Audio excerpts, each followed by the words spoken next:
Today I mean to return briefly to Karl Hans Strobl, specifically his forgotten novel Gespenster im Sumpf, ein fantastischer Wiener Roman, or Spirits of the Swamp, the fantastical novel of Vienna. For the biographical details of Strobl's life, please refer to episode 2 of this series. Gespenster im Sumpf is the most outwardly fantastic of Strobl's books I have read. Where most of Elegabal Couperus was taken up with the machinations of an immoral businessman, and most of Umsturz im Jenseits focused on people being possessed to do evil by malevolent spirits,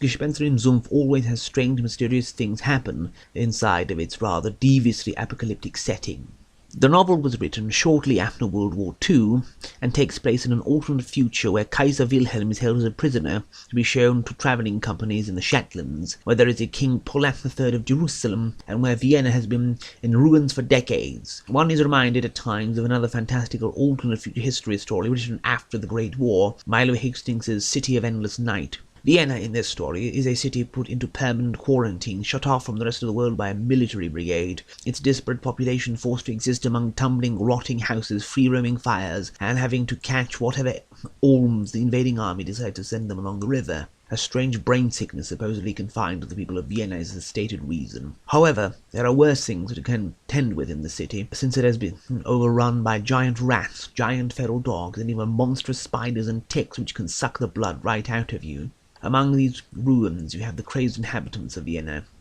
and the rich people who buy tickets with travel companies to come and watch them.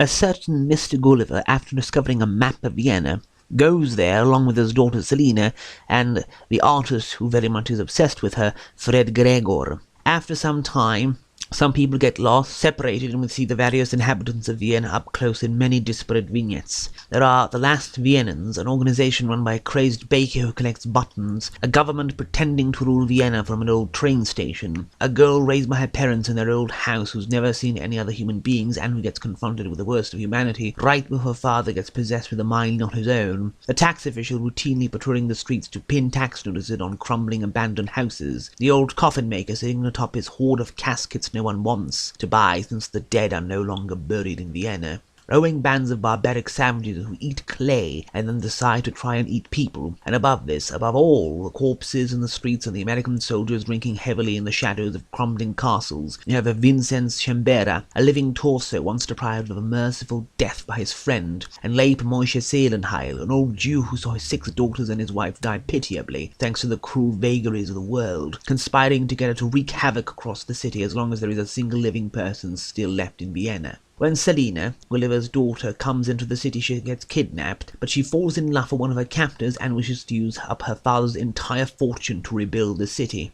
And it is rather odd seeing Strobl, a future Nazi literary official, have his female lead go on about how communism and capitalism need to come together for the greater good. Either way, this all is for naught,